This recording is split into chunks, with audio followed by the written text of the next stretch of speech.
So hello students, अगर आप NRS Hindi के स्टूडेंट्स हैं तो ये वीडियो सिर्फ और सिर्फ आपके लिए। चलिए स्टूडेंट्स, अब हम क्वेश्चन पेपर देखते हैं।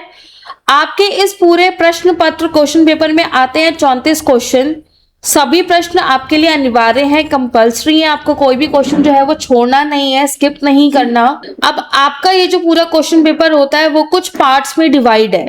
तो आपके जो क्वेश्चन नंबर 1 to 20 आते हैं वो आते हैं आपके बहुविकल्पीय प्रश्न, दैट इज आपके multiple choice question, MCQ question जो आपके 1 मार्क्स के होते हैं। देन क्वेश्चन नंबर 21 to 25 जो होते हैं आपके वस्तुनिष्ठ प्रश्न, जिसको हम ऑब्जेक्टिव टाइप भी बोल सकते हैं, जिसमें आपके 3 मार्क्स के आते हैं, 7 मार्क्स के आते हैं और 10 मार्क्स का एक क्वेश्चन आता है। और क्वेश्चन नंबर 26 से 34 जो होते हैं आपके वर्णनात्मक प्रश्न, जिसमें आपके 4 मार्क्स के 2 क्वेश्चन आते हैं, 2 मार्क्स से क्वेश्चन आते हैं, 4 मार्क्स से क्वेश्चन आते हैं, आपके 5 मार्क्स के आते हैं, 6 मार्क्स के आते हैं और 8 मार्क्स के आते हैं। तो चलिए अब हम आते हैं अपने क्वेश्चन नंबर 1। क्वेश्चन नंबर 1 जो है प्रश्न 1 वो आपका एमसीक्यू क्वेश्चन है। चीफ की दावत कहानी में अभिव्यक्त क्या है, मतलब वो आपको क्या संदेश देना चाहती है। पहला, क रूढ़िवादी मानसिकता, ख पराधीन मानसिकता, ग पारिवारिक मूल्य एंड घ शहरों की ओर पलायन। चलिए हम इसका सॉल्यूशन देखते हैं। चीफ की दावत जो है वो आपको क्या अभिव्यक्त करता है, इसका करेक्ट आंसर है आपका ग पारिवारिक मूल्य। तो चीफ की दावत कहानी में हमें प्रेफरेंस प्रमुखता किसको दी गई है, पारिवारिक संबंधों और मूल्यों को। और ये कहानी इस बात को दर्शाती है कि परिवार के सदस्यों के बीच में सम्मान, स्नेह और कर्तव्य का क्या महत्व होता है। तो ये कहानी आपके पारिवारिक मूल्यों के केंद्र पर आधारित होने के कारण इसका जो करेक्ट आंसर है, सही उत्तर है, वो है आपका पारिवारिक मूल्य। आप यहाँ पे देख सकते हो, हमने आपको यहाँ पे क्वेश्चन के साथ साथ बच्चों व्याख्या भी दी है। आपको उन्नति एजुकेशन से आप कोई भी क्वेश्चन पेपर लेंगे, आपको चाहे वो फिल इन द ब्लैंक्स है, एमसीक्यू है, ऑब्जेक्टिव्स हैं, हम आपको सब आंसर्स के साथ एक्सप्लेनेशन, व्याख्या जो है वो प्रोवाइड कराते हैं। ये आपकी कॉन्सेप्ट की बेटर क्लैरिटी के लिए होता है।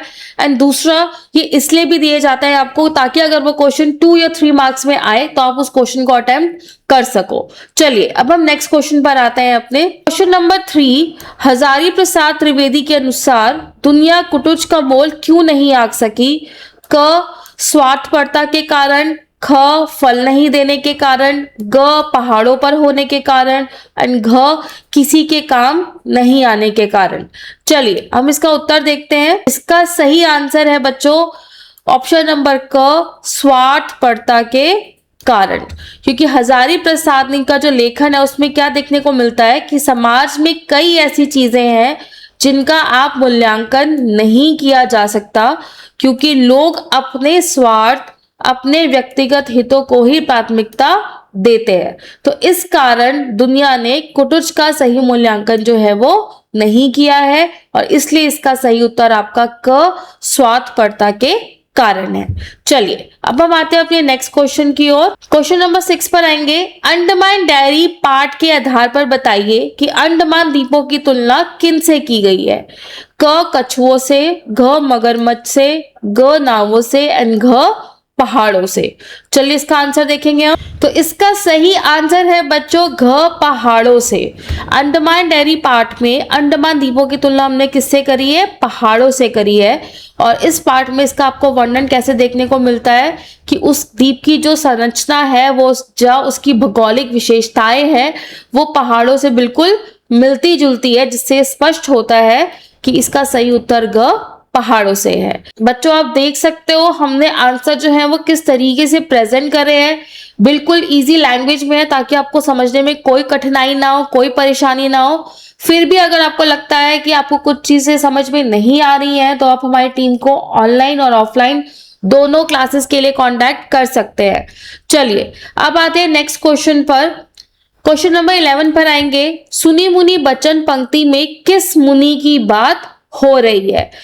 क विश्वामित्र, ख वशिष्ठ, ग याज्ञवल्क्य और घ दुर्वासा। चलिए हम इसके करेक्ट आंसर पर आते हैं। इसका करेक्ट आंसर है स्टूडेंट्स ऑप्शन नंबर ख वशिष्ठ। सुनी मुनि बचन पंक्ति में महर्षि वशिष्ठ की बात हो रही है, क्योंकि महर्षि वशिष्ठ अपनी ज्ञान, धैर्य और नीति के लिए प्रसिद्ध थे, और ये जो वाक्य है, जो पंक्ति है, उन्हीं के संदर्भ में की गई है कि जो समाज और धर्म के प्रति उनके कितने गहरे विचार थे।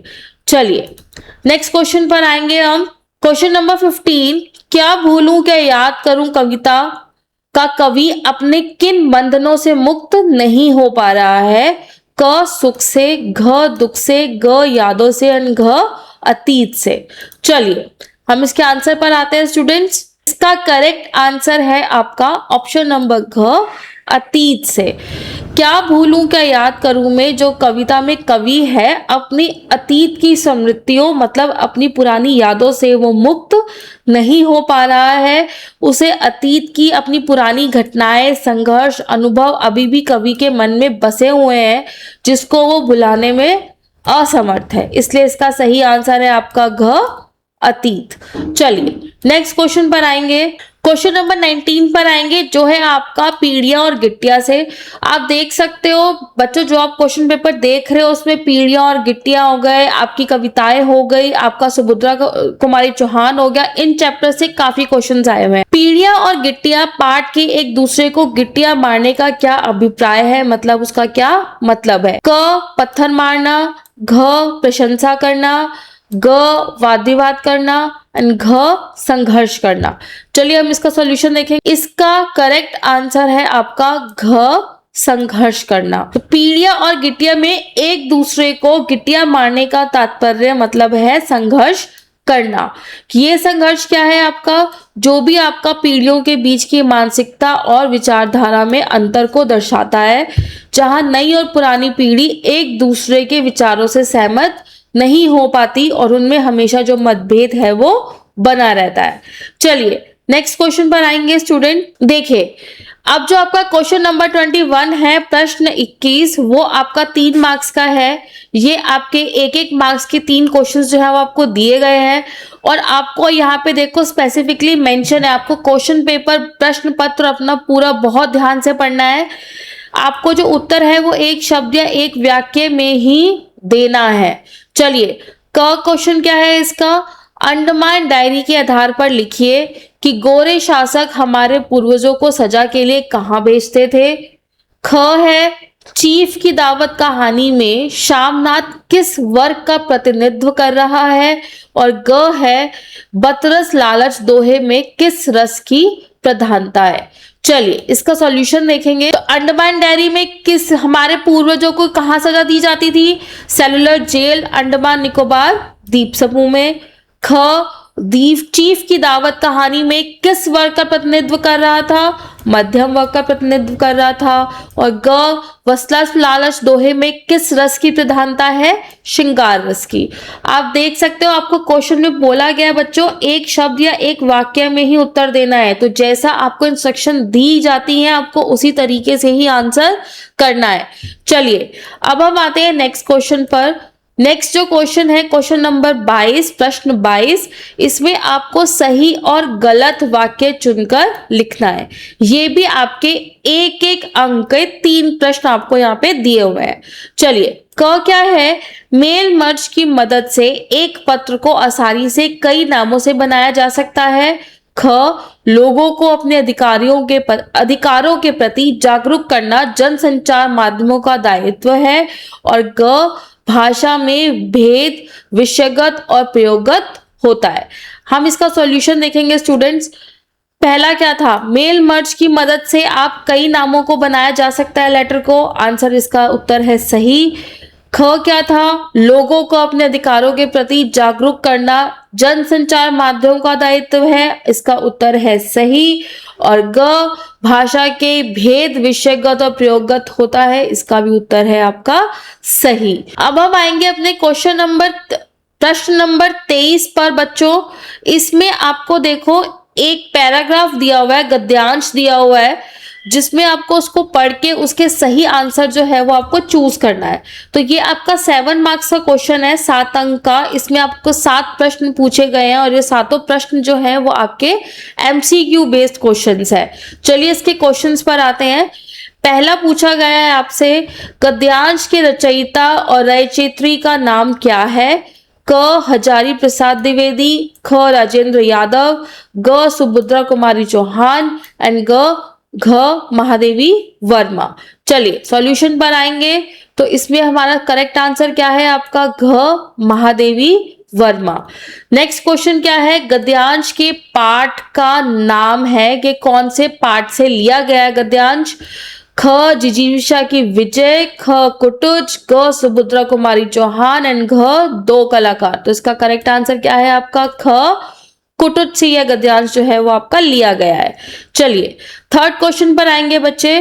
पुरुष वीर धर्म अपनाता है, ख व्यक्तिगत राग देश के कारण, ख समूहगत राग देश के कारण, घ अपने अहंकार के कारण और घ उपर्युक्त सभी कारणों के कारण। तो इसका सही उत्तर है घ उपर्युक्त सभी कारणों के कारण। चलो फोर्थ पर आते हैं। नारी की वीरता के समक्ष रहने योग्य प्रेरणाएं कम होने के कारण उसके भीतर क सृष्टि की कल्याण की भावना, ख निजी स्वार्थ पूर्ति की भावना, घ हिंसक शक्तियों का अंत करने की भावना और घ सृष्टि के नव निर्माण की भावना। तो इसका सही आंसर क्या है आपका बच्चों? क सृष्टि के कल्याण की भावना। शब्द का अर्थ नहीं है क मूल, उद्गम स्थल, घ स्रोत, घ बहाव। बच्चों इसका सही आंसर है घ बहाव। उत शब्द जो है वो आपका एक संस्कृत शब्द है जिसका मतलब होता है ऊपर जाना, तो इसलिए इसका सही आंसर जो है वो घ बहाव है। चलिए फोर्थ पर आते हैं। चंडी को वत्सला अन्ना रूप में भी पूजा जाता है, क मातृत्व के दिव्य उदारक रूप के कारण, ख दैवीय शक्ति से परिपूर्ण होने के कारण, ग लोगों की मनोकामना पूरी होने के कारण, घ माँ जगदम्बा का प्रतिरूप होने के कारण। तो इसका सही आंसर है क मातृत्व के दिव्य उदारक रूप के कारण। चलिए नेक्स्ट क्वेश्चन पर आते हैं जो इसका लास्ट क्वेश्चन है। नारी अपने सृजन की बाधाएं दूर करने के लिए रुद्र बनती है। पंक्ति का आशय है कि नारी भव्य भावक बन जाती है। क अपनी संतान की रक्षा के लिए, ख अपने घर की रक्षा के लिए, ग अपने स्वाभिमान की रक्षा के लिए एंड घ अपने अस्तित्व की रक्षा के लिए। इसका सही आंसर है क अपनी संतान की रक्षा के लिए। चलिए नेक्स्ट क्वेश्चन पर आएंगे स्टूडेंट। आपको ये वीडियो एंड तक देखनी है आपको जब स्टूडेंट। अब हम आते हैं अपने क्वेश्चन नंबर 25 पर, प्रश्न 25 पर। ये आपका ग्रामर व्याकरण का क्वेश्चन है तो आप इसको ध्यान से देखेंगे। ये क्वेश्चन जो है वो आपका 10 अंक का है, इसके 10 पार्ट है और हर एक पार्ट का आपका 1 अंक है। तो चलिए अब हम आते हैं इसके क्वेश्चंस पर। पहला पूछा गया आपसे निराश्रय कीर्ति का आपको विलोम शब्द बताना है। विलोम शब्द का मतलब होता है आपको ऑपोजिट वर्ड बताना है। तो निराश्रय का विलोम होता है आपका आश्रय और कीर्ति का होता है अपकीर्ति। सेकंड पार्ट विभिन्न पुष्ट, आपको उसके उपसर्ग और प्रत्यय को अलग अलग करना है। चलिए सेकंड क्वेश्चन पर आते हैं। विभिन्न और पुष्ट, इसमें आपको उपसर्ग और प्रत्यय को अलग करना है। तो विभिन्न आप देख सकते हो वी प्लस भिन्न, इसका उपसर्ग जो है वो वी है और बी पार्ट जो है उसका उसमें क्या है पुष्ट, जिसमें आपको पुष्ट प्लस त, तो इसका प्रत्यय क्या है आपका त। अब हम आते हैं थर्ड पार्ट पर।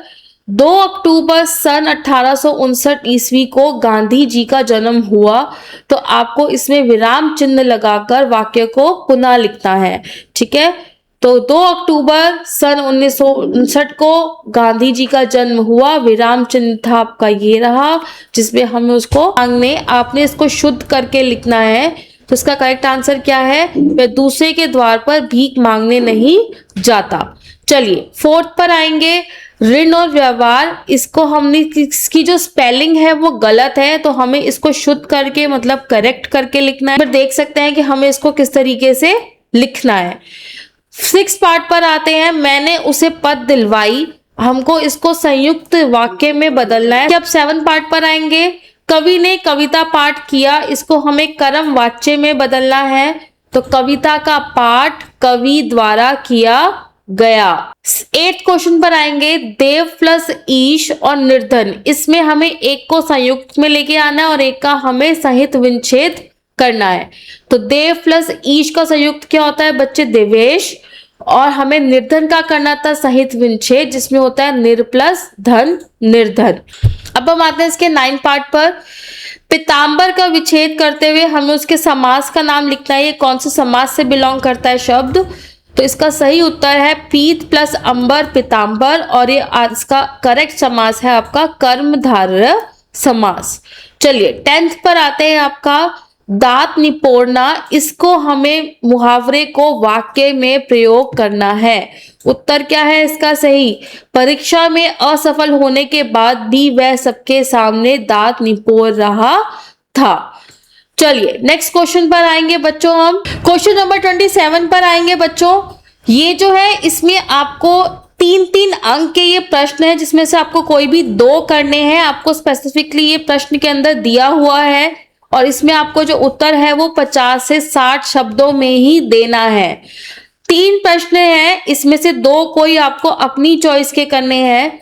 क प्रश्न क्या पूछा गया है? पीढ़ियां और गिट्टियां पाठ के शीर्षक की सार्थकता को सिद्ध कीजिए। ख अंडमान डायरी पाठ के आधार पर सिद्ध कीजिए कि अंग्रेजों को लेखक ने उदार और धर्मभीरू क्यों कहा है। और ग आपके लाडले बेटे की रीढ़ की हड्डी है भी या नहीं, रीढ़ की हड्डी एकाकी के इस कथन में किसके द्वारा और क्यों कहा गया था।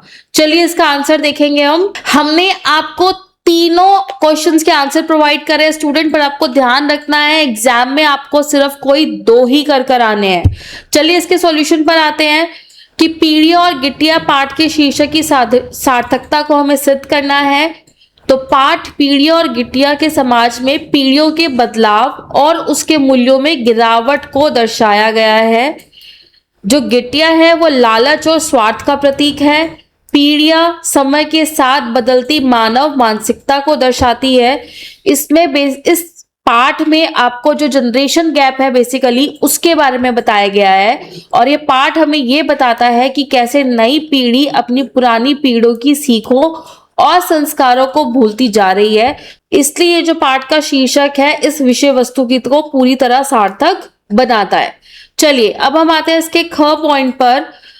ख क्वेश्चन क्या था? अंडमान डायरी के पाठ के आधार पर सिद्ध करना है कि अंग्रेजों ने लेखक को उदार और धर्मभीरू क्यों कहा है। वो क्यों कहा है? क्योंकि भारत में अपनी संस्कृति, भाषा और शासन पद्धति को वो जबरदस्ती थोपने की कोशिश कर रहे थे, जो उनकी अपनी थी भी नहीं बल्कि वो भारत से लूटी हुई थी।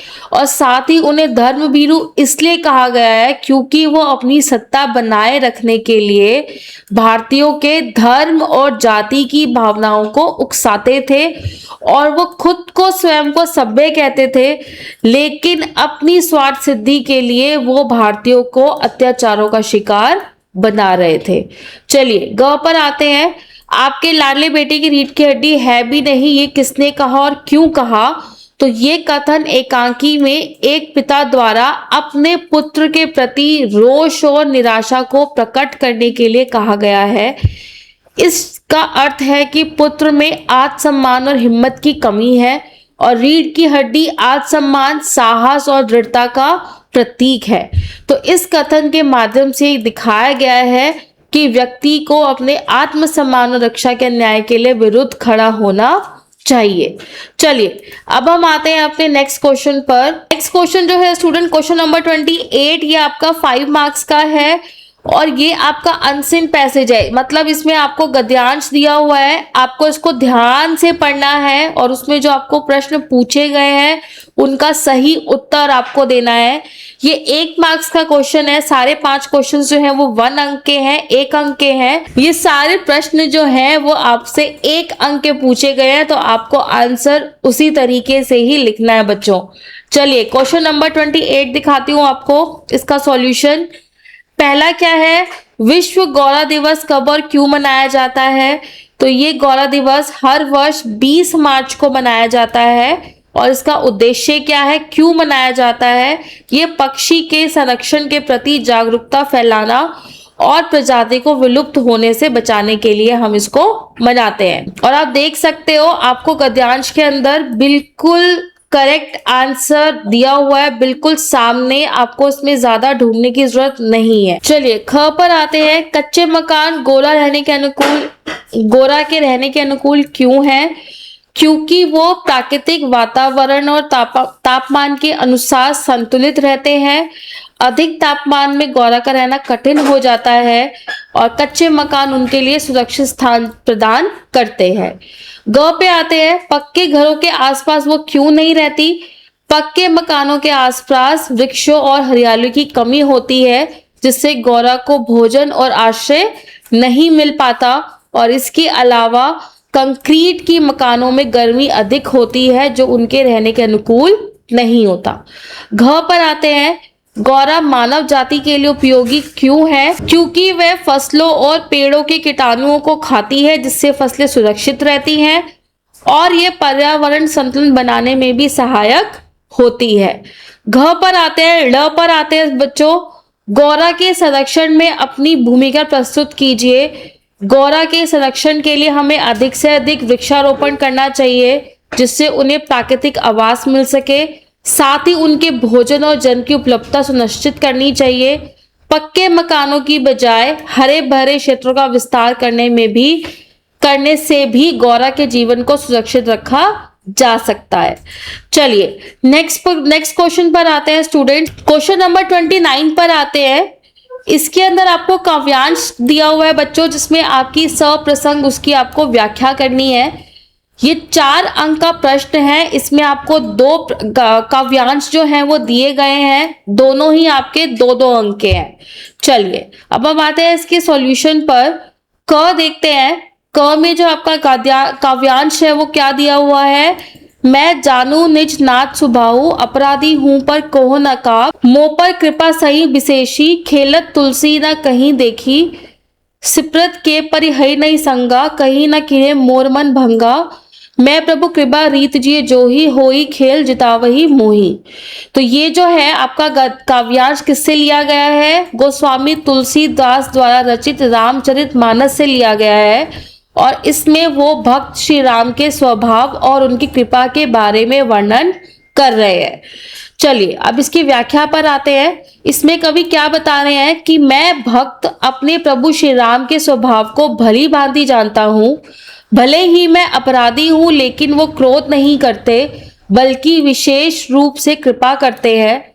जब बालक खेलते हैं और किसी गलती से गिर जाते हैं तो कोई उन्हें दोष नहीं देता, बल्कि प्यार से उठाता है।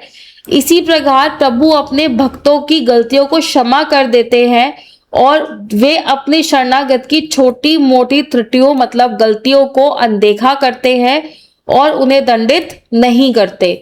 तो मैं प्रभु की कृपा की इस रीति को जानता हूं और विश्वास करता हूं कि वो मुझे अपने खेल में विजयी बनाएंगे।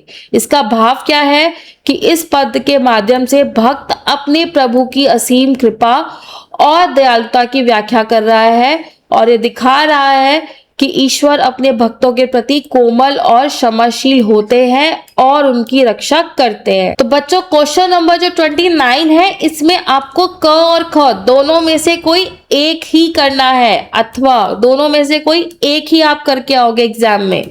चलिए मैं इसका दूसरा ख पार्ट बताती हूँ आपको।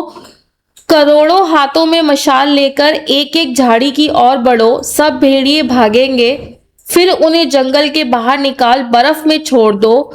भूखे भेड़िए आपस में गुर्राएंगे, एक दूसरे को चीर खाएंगे, भेड़िए मर चुके होंगे और तुम। तो ये कविता समाज में व्याप्त बुराइयों, अन्याय और अत्याचारों के खिलाफ क्रांति और जागरूकता लाने के लिए बनाई गई है। इसकी व्याख्या क्या है आपकी कि कवि समाज के लोगों को क्या कह रहा है? वो कह रहा है कि लोगों को एकजुट होकर अत्याचार के खिलाफ खड़े होने का संदेश दे रहा है। वो कह रहा है कि सभी को मशाल लेकर जंगल से मतलब है उसका अज्ञानता, अन्याय और बुराइयों की ओर बढ़ना चाहिए। और जब सभी लोग एकजुट होकर इन भेड़ियों का विरोध करेंगे तो सबके सब भाग खड़े होंगे। इसके बाद इन भेड़ियों को उनके सुरक्षित स्थान से बाहर निकालकर ऐसी स्थिति में छोड़ देना चाहिए जहां पर वो खुद ही समाप्त हो जाए और ये भूखे भेड़िए आपस में ही लड़ेंगे और अंततः खुद ही समाप्त हो जाएंगे। तो इस कविता के जरिए कवि क्या संदेश देना चाह रहा है कि यदि लोग अन्याय और शोषण के खिलाफ संगठित होकर खड़े होंगे तो बुराई खत्म हो जाएगी। और यह कविता क्रांति, संघर्ष और अन्याय के खिलाफ सामूहिक प्रतिरोध का प्रतीक है। चलिए अब हम आते हैं अपने नेक्स्ट क्वेश्चन पर। स्टूडेंट, जो आपको नेक्स्ट क्वेश्चन है वो है आपका क्वेश्चन नंबर पर आते हैं, जिसमें आपको 50 से 60 शब्दों में इसका उत्तर देना है। ये प्रश्न आपका 6 अंक का है बच्चों, 3-3 मार्क्स के आपके दोनों हैं। क जो है आपको एक इसके अंदर परिपत्र लिखना है। क्वेश्चन क्या पूछा गया है आपसे, क ख ग नगर में वृक्षारोपण योजनाओं के संपादन में देरी होने का कारण स्पष्ट करते हुए मुख्य अभियंता राज्य पर्यावरण मंत्रालय को आपको परिपत्र लिखना है। और ख आपके अपना निवास दूसरे ब्लॉक में बदल लिया है, नए पते पर गैस कनेक्शन बदलवाने हेतु आपको गैस एजेंसी के प्रबंधक को आवेदन पत्र लिखना है। चलिए हम इसका सॉल्यूशन देखते हैं। स्टूडेंट, ये जो आपका 33 प्रश्न है ये बहुत इंपॉर्टेंट है। इसमें आपको पत्र लिखने हैं, दोनों ही पत्र हैं और उसका जो बिल्कुल फॉर्मेट है वो बिल्कुल सही होना चाहिए, नहीं तो आपके जो मार्क्स हैं वो कट हो सकते हैं। तो आप फॉर्मेट बहुत ध्यान से देखेंगे। सबसे पहला आएगा बच्चे आपका प्रेषक जो पत्र लिख रहा है, तो इसमें आया आपका नाम राहुल शर्मा, उसका पता विजयनगर, वार्ड नंबर 12, भोपाल, मध्य प्रदेश। और फिर आती है आपकी तिथि दिनांक 16 फरवरी 2025। आप तिथि अपनी मर्जी से कुछ भी डाल सकते हैं। और बच्चों आपको एक चीज का जरूर ध्यान रखना है, आपको हर एक एड्रेस डेट के बाद एक लाइन जरूर छोड़नी है, एक लाइन का गैप होना चाहिए। इसके बाद आता है बच्चों आपका मुख्य अधिकारी, आप किसको पत्र लिख रहे हो, राज्य पर्यावरण मंत्रालय भोपाल मध्य प्रदेश। और फिर आता है आपका विषय कि ये पत्र किस बारे में है, तो वृक्षारोपण योजना में हो रही देरी के संबंध में। और फिर आता है आपका महोदया। अब बहुत से बच्चों को कंफ्यूजन होती है कि हमको विषय पहले लिखना है या बाद में लिखना है, तो दोनों ही करेक्ट फॉर्मेट है। आप महोदय से पहले भी लिख सकते हो और महोदय के बाद भी लिख सकते हैं। नम्र निवेदन है कि हमारे नगर भोपाल में निर्धारित वृक्षारोपण योजनाओं का कार्य अभी तक पूरा नहीं हुआ है और इस योजनाओं में देरी के कारण पर्यावरण पर प्रतिकूल प्रभाव पड़ रहा है, वायु प्रदूषण बढ़ रहा है और नागरिकों को स्वच्छ पर्यावरण नहीं मिल पा रहा। इस योजना की देरी के कुछ निम्नलिखित कारण हो सकते हैं, समुचित धनराशि का आवंटन समय पर ना होना, संबंधित अधिकारियों द्वारा कार्य में लापरवाही, पौधों की उपलब्धता में कमी और श्रमिकों और संसाधनों की अनुपलब्धता। अतः आपसे विनम्र अनुरोधन है कि इस वृक्षारोपण योजना को शीघ्र पूरा करने के लिए आवश्यक कदम उठाएं ताकि नगर वासियों को स्वच्छ पर्यावरण प्राप्त हो सके। धन्यवाद, सादर। और फिर आएगा आपका नाम जिसने भी ये पत्र लिखा है और उसका कॉन्टैक्ट नंबर, मोबाइल डिटेल। आपको ये एग्जाम के अंदर ऐसे नंबर नहीं लिख के आना है स्टूडेंट, आपको सिर्फ 999 करके आपको ऐसे क्रॉस डालने हैं उसके अंदर।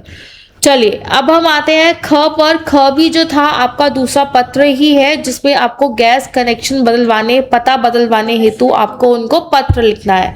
चलिए फॉर्मेट पर आएंगे। फॉर्मेट वही सेम रहेगा जैसे हमने पहले वाले प्रश्न में किया था। पहला आएगा बच्चे आपका अगेन सबसे पहले प्रेषक जो पत्र लिख रहा है, Sangeeta Verma, Shiv colony, ward number 5, Indore, Madhya Pradesh. और आपका जो एड्रेस होता है, पता होता है, वो ऐसे ही 2 पंक्तियों के अंदर आता है। फिर आएगी आपकी दिनांक और उसके बाद आता है आपका जिसको आप ये पत्र लिख रहे हो। हम लिख रहे हैं पत्र प्रबंधक भारत गैस एजेंसी को, MG रोड, इंदौर, 45/2001 उसका पिन कोड। फिर आता है आपका विषय गैस कनेक्शन स्थानांतरित करने हेतु आवेदन, महोदय। अब हम आते हैं इसके मेन कंटेंट पर। निवेदन है कि मैंने हाल में ही अपना निवास स्थान बदला है। पूर्व में मेरा gas connection 45 Shiv colony, ward number 5, Indore था, जिसे अब 102 आनंद नगर वार्ड नंबर 8 इंदौर 45/2003 पर मैं स्थानांतरित करवाना चाहती हूँ। गैस कनेक्शन स्थानांतरण के लिए आवश्यक दस्तावेज संकलन कर रही हूँ। नए पते का प्रमाण, आधार कार्ड की प्रति और गैस कनेक्शन बुक की प्रति। अतः आपसे अनुरोध है, कृपया मेरे गैस कनेक्शन को नए पते पर स्थानांतरित करने की प्रक्रिया जल्द से जल्द पूरी करें। धन्यवाद। सादर अगेन, जिसने आपका वो पत्र लिखा है, संगीता वर्मा। ग्राहक संख्या और आपका मोबाइल नंबर। आपको फॉर्मेट का ध्यान रखना है। आपको पत्र के अंदर फॉर्मेट के भी आपके मार्क्स होते हैं, तो आपको अपने मार्क्स कहीं पे भी डिडक्ट नहीं करवाने बच्चों। मैं आपको ये पूरा फॉर्मेट इसीलिए ही दिखा रही हूँ ताकि आप अपने एग्जाम में कोई गलती ना करके आओ। चलिए अब हम आते हैं अगले प्रश्न की ओर। ये आपका लास्ट क्वेश्चन है जिसमें आपको 80 से 100 शब्दों में इसका उत्तर देना है। ये आपका टोटल 8 मार्क्स का प्रश्न है जिसमें आपको 4 और 4 अंक के 2 क्वेश्चन आपसे पूछे गए हैं। अब बच्चों हम आते हैं इसके उत्तर पर। आपको 80 से 100 शब्दों में इसका उत्तर लिखना है। फेसबुक के महत्व पर आपको टिप्पणी लिखनी है। उत्तर पर आते हैं। फेसबुक एक लोकप्रिय सोशल मीडिया प्लेटफॉर्म है जो लोगों को आपस में जोड़ने, विचार साझा करने और संचार को सुलभ बनाने का कार्य करता है। इसके माध्यम से व्यक्ति अपने मित्रों और परिवार से जुड़ सकता है, व्यापार और विपणन को बढ़ावा दे सकता है, दुनिया भर की नवीनतम जानकारियों से अवगत रह सकता है। फेसबुक का उपयोग शिक्षा, व्यापार, मनोरंजन और सामाजिक जागरूकता बढ़ाने के लिए भी किया जाता है। विभिन्न संगठनों और व्यक्तियों के लिए ये एक प्रभावी मंच है जहां वे अपनी सेवाएं और उत्पाद प्रचारित कर सकते हैं। हालांकि इसके असीमित उपयोग से गोपनीयता और साइबर सुरक्षा संबंधी चिंताएं भी उत्पन्न हो सकती हैं। चलिए ख पर आते हैं बच्चों, जो आपका लास्ट क्वेश्चन है। वर्ड प्रोसेसर क्या है और इसकी 3 विशेषताएं लिखिए। वर्ड प्रोसेसर जो है वो आपका एक सॉफ्टवेयर प्रोग्राम है जिसका उपयोग दस्तावेजों को टाइप, संपादित और प्रारूप करने के लिए किया जाता है। ये पाठ्य सामग्री को और आकर्षक और व्यवस्थित बनाने में सहायता करता है। माइक्रोसॉफ्ट वर्ड, गूगल डॉक्स और ओपन ऑफिस राइटर इसके प्रमुख उदाहरण हैं। इसकी 3 विशेषताएं। पहला है संपादन, जिसको हम एडिटिंग बोलते हैं। इसमें लिखे गए पाठ को संपादित करने, हटाने, जोड़ने और सही करने की सुविधा प्रदान करता है। दूसरा स्वचालित वर्तनी जांच मतलब स्पेल चेक। इसमें वर्तनी और व्याकरण की स्वचालित जांच करने की सुविधा होती है। फॉर्मेटिंग, इसमें टेक्स्ट को आप bold, italic, underline, font style बदलने और पृष्ठ को सजाने की सुविधा होती है। तो जो वर्ड प्रोसेसर दस्तावेज निर्माण के प्रबंधन को और भी ज्यादा सरल और प्रभावी बनाता है। तो स्टूडेंट्स, आज मैंने आपको दिखाया है अक्टूबर 2024 का हिंदी का सॉल्व पेपर। आपको ये वीडियो पूरी देखनी है, आपको सारे क्वेश्चन आंसर इसके सही से करने हैं। आपको हमारी टीम उन्नति एजुकेशन को कांटेक्ट करके 5 साल के पेपर लेने हैं ताकि आप अच्छे से अच्छे मार्क्स जो है वो स्कोर कर सकें। और इस वीडियो को अपने फ्रेंड्स के साथ शेयर करना बिल्कुल मत भूलना ताकि उनकी भी हेल्प हो सके और आप सभी टॉप कर सके। Thank you.